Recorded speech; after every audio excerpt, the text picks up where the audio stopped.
안녕하십니까, 뮤래퍼 코리아 조동인 이사입니다. 저희가 계속해서 이 코로나 바이러스 기획 특집으로 저희가 이제 계속 인사드리고 있는데요. 특히 이제 총선 이후에 저희가 진행되는 이 뮤래퍼 볼까인 만큼 저희 육회에서는 이 현재 문제가 좀 여러 가지 말이 나오고 있는 말 많은 긴급 재난 지원금에 대해서 한번 다뤄보도록 하겠습니다. 이번에도 역시 박지원 교수님과 함께 해보게 되었는데요. 교수님, 그 기본소득과 또 재난 기본소득 논의들도 이제 함께 좀 돼야 될 것 같은데 이런 전반적인 배경에 대해서 좀 간략하게 설명해 주시면 감사하겠습니다. 네, 뭐 이번에 그 나와 있는 긴급 재난 지원금에 대한 이슈가 여러 가지를 포괄하지 않습니까? 심지어는 뭐 오늘 여러 가지 지금 싸움도 있고 이런데요. 일단 그 소득과 소비에 대한 그 전체를 여기서 다 설명드릴 수는 없습니다만은 이제 간단하게 이런 부분들을 좀 정리를 해보겠습니다. 기본적으로 우리가 이제 소득과 소비에 대한 이해를 하려고 그러면 이 생산 시장이라는 거를 생각을 해봐야 되거든요. 그래서 생산된 제품이 이 생산물 시장을 통해서 뭐 제품이라는 게 실제 물건이 될 수도 있고 서비스가 될 수도 있습니다. 생산된 제품이 생산물 시장을 통해 가지고 나왔을 경우에는 이 수요와 공급에 의해서 이 가격이 결정이 됩니다. 그리고 완전 경제 시장에서는 이 가격이 항상 일정하게 되는데, 왜냐하면 우리가 모든 정보를 다 알 수 있기 때문에. 근데 이제 그렇지 않은 경우라 하더라도 가격이 어느 정도 통제가 되죠. 이 수요와 공급에 의해 가지고. 그래서 이제 가격에 의해서 사람들이 반응을 한다고 보고 있습니다. 일반 생산물 시장의 경우에 있어서는 기업들이 주로 그 생산품을 제공하고, 그리고 노동자이면서 동시에 소비자들이 그 생산물 시장으로부터 소비를 하게 됩니다. 가격에 반응하면서 이렇게 움직이게 되는데, 이럴 경우에 그 생산은 실제 여러 요소들에 의해서 영향을 받게 됩니다. 그 부분을 한번 정리해 보면 크게 한 세 가지가 될 수 있죠. 자본, 그 다음에 노동, 그 다음에 이제 그 이외에 어떤 특수한 현상들을 우리 전부 통틀어 가지고 그 외의 요소라고 이렇게 이야기를 해봅시다. 이럴 경우에 이제 노동이 굉장히 중요한 생산의 요소가 되는데요. 재난 상황에 있어서 말이죠. 이런 노동이 큰 문제가 발생을 하게 됩니다. 뭐 예를 들면 지진이 일어났다 그러면 노동력 상실이 일어나게 되는 거고요. 이번 같은 경우에 있어서는 이제 노동이 생산을 하는 데 있어서 투입이 되지 못하게 되는 거죠. 다 이제 집에서 일을 하라 그러고 이제 실제 경기가 이제 멈춰지게 되는 이런 상황이 발생하게 됩니다. 이럴 경우에 그 공급적 측면에 있어서의 이제 생산이 줄어드는 부분이 큰 이슈가 된다고 볼 수 있죠. 무엇보다도. 근데 생산이 줄어드는 것은 또 다른 두 가지 이슈가 발생을 하게 됩니다. 이게 뭐냐면 우리가 노동시장으로 이제 넘어가게 되면 노동시장에 있어서는 개인이 이 노동을 통해서 소득을 얻지 못하게 됩니다. 그럼 어떻게 됩니까? 이 가계소득이 줄어들게 되는 거죠.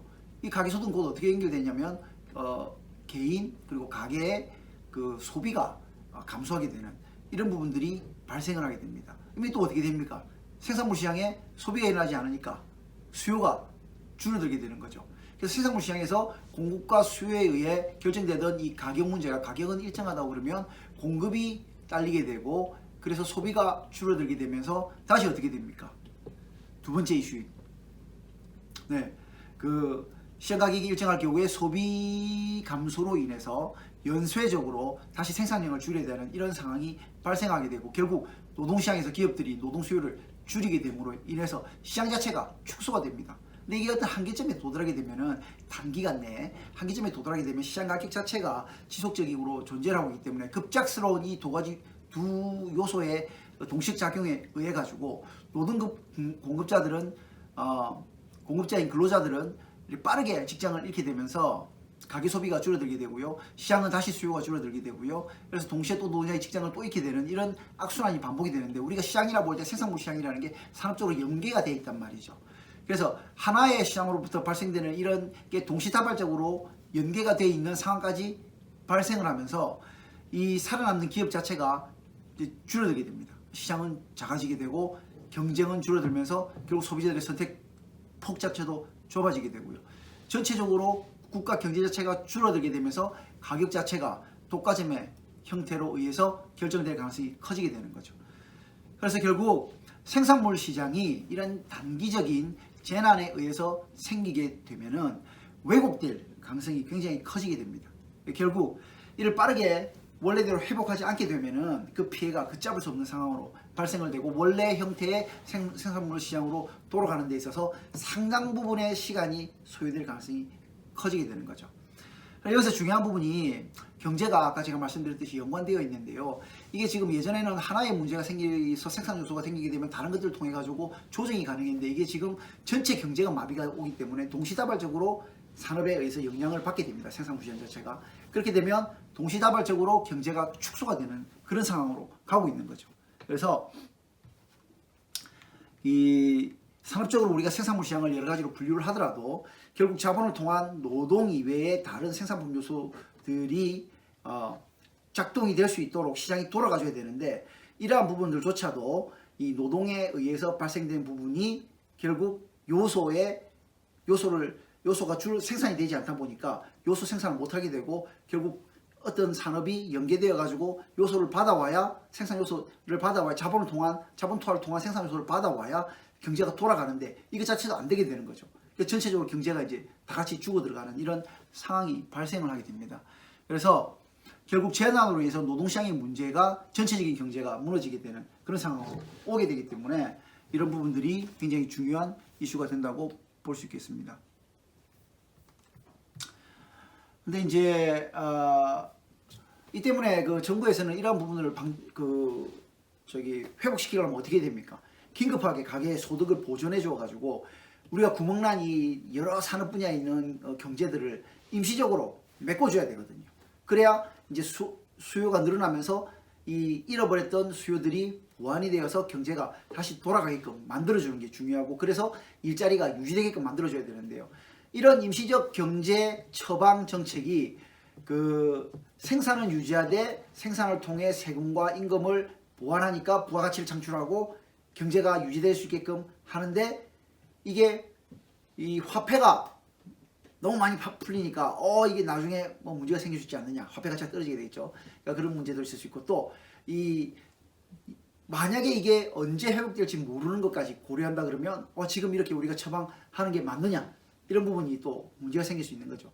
근데 이런 부분들보다 더 중요한 거는 그런 곳에 도달하기 전에 급작스러운 경기 침체로 이 경기 자체가 안 돌아가는 게 더 큰 우려가 되는 거죠.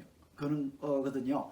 그래서 이제 이 급작스러운 경기 침체를 일단 처방하는 게 무엇보다도 더 중요한 거예요. 그 이후에 발생 가능한 금융 정책에 대해서는 적절하게 우리가 다른 처방들을 이 경기 상황이라든지 경기 상황을 보면서 적절한 처방을 내놓는 방향으로 가는 게 맞는 게 아닌가 이렇게 생각이 들고요. 결국에는 재난기본소득이라는 건 결국 특정 재난으로 인해서 경제성 전체 붕괴를 막기 위해 수요 측면인 가계의 그 소득을 보존해 주어서 수요의 향상성을 유지함으로써 생산물 시장을 적절하게 돌아가게 하려는 그 긴급한 임시 처방이라고 볼 수 있겠습니다. 문제는 이게 뭡니까? 임시 처방이 늦어지게 되면은 이 경제가 마비된다는 거죠. 그래서 절차 등으로 이미 경기가 회복될 수 없을 정도로 망가져 버리게 되면은 이 무슨 소리입니까? 실질적으로 실직자가 많아져 버리게 되면은 폐업은 회복될 수 없는 정도로 이렇게 간다는 거죠. 그래서 경기가 위축되어 버리게 되면 임시 처방은 아무리 효력이 없게 됩니다. 그리고 그 이유로 인해서 화폐의 가치는 다시 하락하게 되고 경제는 더 이상 이 마비가 되는 그런 큰 화를 자초할 수 있기 때문에 무엇보다도 빠르게 정부가 움직이는 게 제일 중요하다고 볼 수 있겠습니다. 네. 안 그래도 이 긴급재난지원금에 대해서 이제 교수님 아까 말씀하신 대로 이제 화폐 가치 하락에 대한 이제 문제 때문에 이제 많은 우려들이 있었습니다. 이제 뭐 복지 정책 선심성이냐 뭐 이런 얘기들이 있었는데 이게 단순히 그런 문제가 아니라 아까 말씀하신 대로 이 경제하고 연결되어 있고 이게 산업에 연결되어 있기 때문에 이게 오히려 이게 장기화되면 이제 잃어버렸던 것들을 이제 회복하기에 이제 너무나 많은 이제 오히려 더 많은 노력들 특히 지금 어제 기사였던 것 같은데 지금 이번 달 들어서 실직률이 20대 실직률이 너무 높아져가지고 지금 채용 시장이 고용 시장도 지금 너무 경직되어 있고 이런 부분들을 이제 말씀하신 대로 이제 기업들이 좀 지원금을 통해서 또 일반 국민들이 또 소비 진작을 통해서 이런 것들이 좀 돌아가면 좋을 것 같다라는 생각이 좀 들었습니다.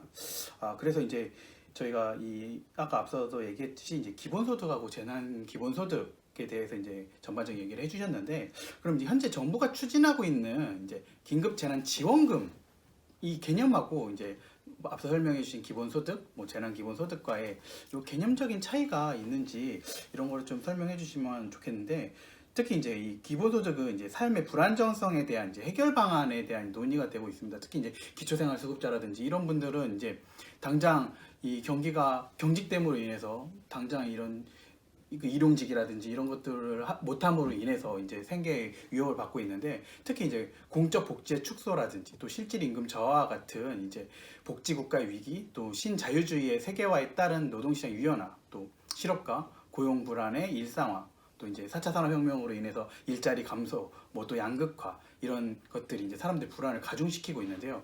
또 이렇게 이제 사람들이 느끼는 이제 분배 위기에 대한 하나의 해결 방안으로서 이제 이 긴급재난지원금이 좀 논의가 되고 있고, 또 이제 기본소득의 개념에 대해서 저희가 좀 알아볼 필요가 있을 것 같은데요. 또 이런 기본소득이 또 최근 거론되고 있는 이제 경기도에서는 이제 재난기본소득이라고 해서 이제 모든 국민에게 이제 10만 원씩 이렇게 지원한다고 하는 것처럼, 이제 한국 정부가 추진하고 있는 이 긴급 재난지원금과는 어떻게 다른지 한번 알려주시면 감사하겠습니다. 네, 그 추후에 우리 기본소득에 대한 부분이라든지 이런 것들이 산업 구조 변화와 관련돼 가지고 다시 한번 살펴봐야 될 부분들이 있을 겁니다. 네, 그럼에도 불구하고 이 기본소득에 대한 정의를 먼저 한번 살펴보고요. 그 다음에 이제 재난 기본소득에 대한 개념이 어떤 건지, 그 다음에 지금 우리가 논의하고 있는 긴급재난지원금하고 어떤 차이가 있는지에 대해서 한번 말씀을 좀 나눠보도록 하겠습니다.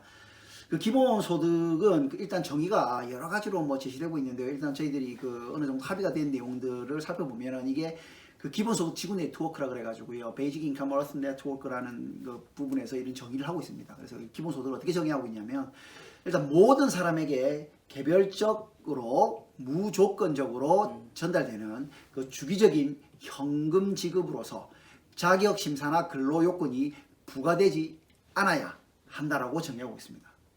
그래서 여기 여러 가지 요소들이 있는데요. 이 요소들을 가지고 이제 한번 이 나와 있던 내용을 가지고 요소를 한번 분류를 해보면은, 결국 기본소득이라는 게 정치 공동체가 누구에게나 아무런 조건 없이 구성원 개인에게 정기적으로 지급하는 현금으로 볼 수 있고, 이러한 원칙은 결국 한 5가지 정도로 우리가 이야기할 수 있겠죠. 그 첫 번째가 이제 보편성입니다. 그 모든 사람에게 자산 심사 없이 지급할 수 있어야 한다. 이거 굉장히 중요한 부분입니다. 그리고 무조건성입니다. 수급이 아니라 노동 뭐 이런 것들에 대한 게 그냥 줘야 된다는 거죠. 어떤 구직 활동도 요구하지 않고. 그다음에 개별적이어야 됩니다. 가구 단위로 주는 것이 아니라 개인 단위로 지급을 해줘야 된다는 거죠. 그 다음에 이건 한 번만 지급하면 안 되고 정기적으로 지급할 수 있는 이 정기성이 또 되게 중요합니다. 그 다음에 이제 현물로 주는 것이 아니라 쌀한가마 이런 게 아니고요. 현금으로 지급을 해서 이 유틸리티를 가장 높일 수 있는 방식으로 제공이 돼야 된다는 거죠. 이 모두를 다 갖췄을 때, 이 5가지 모두를 갖췄을 때 이상적인 기본소득 제도라고 할 수 있습니다.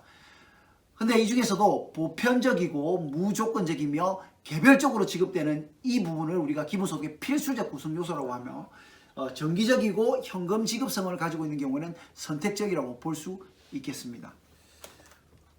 그럼 이제 설명해 주신 이 이제 기본소득의 개념을 이제 5가지로 이제 보니까 조금 더 이게 뭔가 명확해지는 것 같은데요. 특히 이제 이 재난 기본소득은 이 기본소득과는 어떻게 다르고 있고, 또 정부가 추진하고 있는 긴급 재난 지원금과는 개념상으로 어떻게 구분이 될 수 있는지 좀 설명해 주시면 감사하겠습니다. 네, 이게 이제 지금 이제 우리 그 경기도에서 이제 기본적으로 이런 재난 기본소득에 근거해 가지고 이제 지원금을 지급했죠. 이제 이런 재난기본소득이라는 건 결국은 재난이라는 특수한 상황에 이제 대응하여 기본소득을 제공하겠다라는 개념이죠. 근데 이건 기본소득의 개념하고는 조금 틀린 개념이라고, 틀린은 아니죠. 다른 개념이라고 볼 수 있겠습니다. 재난기본소득은 일단 그 기본소득이 되려고 그러면 아까 5가지 구성 요건을 만족해야 되는데요. 이 경우에 있어서 이제 그 필수적인 거, 보편적이고 무조건적이며 개별적이다라는 부분들과 2가지인 선택적 그 구성 요건인 2가지인 정기성과 현금 지급이 필요한데요. 재난기본소득 같은 경우에는 이 3가지 필수 요건 중에서 그 3가지 필수 요건을 다 갖추고 있는지 한번 살펴봐야 되겠습니다.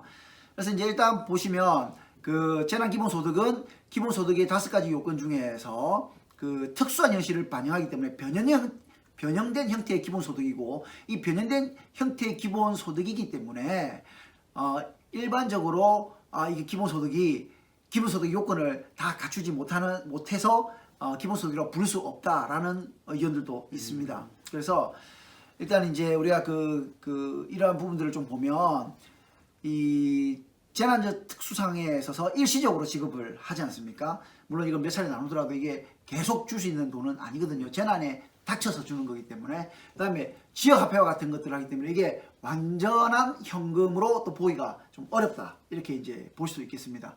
그래서 이런 형태에 있어서 변형된 기본소득이긴 하지만 어쨌든 이 그런 의미에서 이 특수 상황에 대처한 기본소득의 개념으로서 재난기본소득 개념을 들고 들어왔습니다. 그러면 우리가 그 정부가 추진 중인 긴급재난지원금에 대한 성격도 한번 보면 이게 이제 3월 30일 우리가 제3차 비상경제회의를 통해 가지고 코로나19에 의한 그 국민들의 그 안전망 보강을 위해 가지고 긴급재난지원금 도입 방안을 발표하고 또 4월 13일 날 긴급재난지원금 범정부 TF회의를 개최하고 긴급재난지원금 대상자 선정 기준을 발표했죠. 근데 이게 벌써 보십시오. 한 달이 다 돼갑니다. 이 일은 논의가 된지. 그래가지고 긴급재난지원금을 어떻게 하기로 했냐면 70% 대상으로 해서 4인 기준 100만 원 지급하는 걸로 해서 가구별로 지급하기로 이렇게 결정을 했습니다.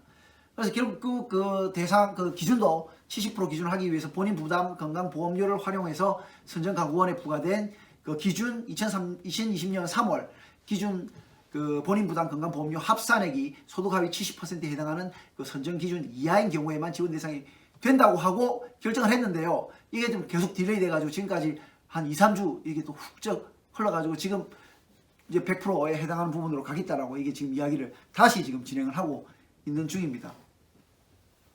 그래서 긴급재난지원금으로 이 우리가 다시 돌려가지고 이 보면은 기본소득의 구성요소하고 어떻게 차이가 나는지 한번 보시면 좋겠습니다. 일단 보편성이 있느냐 이를 보시면 이 보편성이 없는 거죠. 왜냐면 70%를 잘랐으니까. 그래서 70% 소득 하위 70%에 해당하더라도 고액자산가는 또 못 받게 되는 그런 상황이 있는 거죠. 그래서 긴급재난지원금 대상 선정에서는 적용 제외를 검토해서 보편성 요건을 충족하지 못했다 이렇게 볼 수 있을 것 같고요. 무조건적이냐? 이게 무조건적입니다. 그죠? 수급의 대가가 아니까 구직 활동을 요구하지도 않고요. 그러나 개별적인 양은 또 아닌 거죠. 이 가구 단위로 지급이 되니까. 그래서 개인 단위로 지급이 안 되어서 이런 가구 기준으로 지급하는 긴급재난지원금은 기본소득 요건의 이런 개별성을 또 충족 못하는 거죠. 정기적이지도 않습니다. 그래서 아까 그 선택적 상황에서 해당하는 정기성에 대한 요금 부분도 아니고 일회성으로 이제 거쳤습니다. 그다음에 현금으로 지급하느냐 이건 맞습니다. 그죠? 4인 가구 기준으로 해서 100만 원과 같은 그 현금을 지급한다는 점에서 이 요건을 충족합니다. 그래서 결국 요약적으로 말씀을 드리면 긴급재난지원금은 기본소득의 필수 요건 3가지 중에서 한 가지밖에 무조건성인 한 가지밖에 충족을 못하고 있습니다. 그래서 기본소득을 하기에는 어려운 점이 있고요. 또 합의된 내용을 보게 되면 기부에 따른 어제 합의된 내용에 보면 자발적 기부에 따른 세금 혜택을 전제로 해서 전국민 지급을 하기로 결정을 했는데요. 이런 부분들도 여전히 변형되었지만 기본소득이라고 부르기에는 아직까지도 그 전체적인 측면에 있어서는 필수적 요건을 충족하지 못했다라고 볼 수 있겠습니다. 다만 정치적 합의로 인해서 그 경제 구멍을 메우기 어려운 상황으로 갈까 이게 참 걱정스러운 부분이 있다고 할 수 있겠습니다. 네, 감사합니다. 이제 저희가 이 1부는 이제 여기서 기본적인 개념과 이제 긴급재난지원금에 대해서 알아보았고요. 이제 제가 2부로 이어서는 이제 현재 진행되고 있는 이 긴급재난지원과 관련돼서 논의되고 있는 쟁점들, 또 여론의 방향들 이런 것들을 좀 종합적으로 이제 한번 다뤄보도록 하겠습니다.